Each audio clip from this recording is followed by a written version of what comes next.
আচ্ছা, এবার আমি একটা রিইস্যু করবো। এটা হচ্ছে বাংলাদেশ বিমানের টিকিট।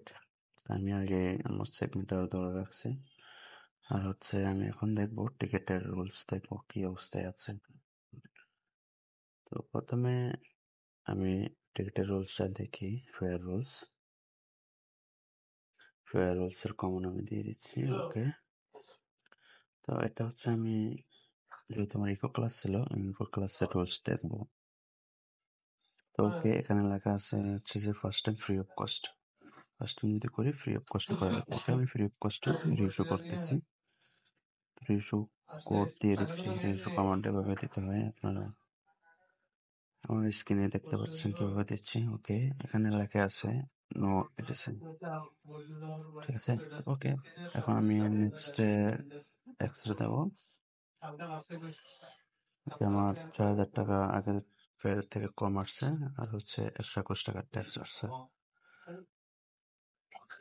ওকে, এখন হচ্ছে আমি এক্সরেতে নেক্সট ঘরে এক্সরে দেবো। নেক্সট ঘরে এক্সরে দিয়ে এন্টার দেবো। ওকে, এখন হচ্ছে আমার কমিশন নাই, তারপরে কোনো কিছু নাই। ওকে, এখন আমি ক্যাশে করে এক্সরে দেবো। আর হচ্ছে নেক্সট এক্সরে টিকিটের ঘরে এক্সরে করতে হলাম, টিকিট রিইস্যু হয়ে যাবে। ওকে, আমি দিয়ে দিচ্ছি।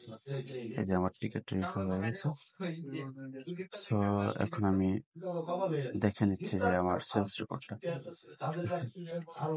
এখন আমি আমার সেলস রিপোর্ট দেখি। ডিকিউবি ডিসপ্লে দিলে সেলস রিপোর্ট চলে আসবে। ওকে, এই যে আমার টিকিট রিইস্যু হয়ে গেছে। এখন চাইলে ওর টিকিটটাও চেক করে দেখা যায়, পিএনআর দিয়ে দেখা যায়। এখানে পিএনআর কপি করে পিএনআর দিয়ে দিচ্ছি।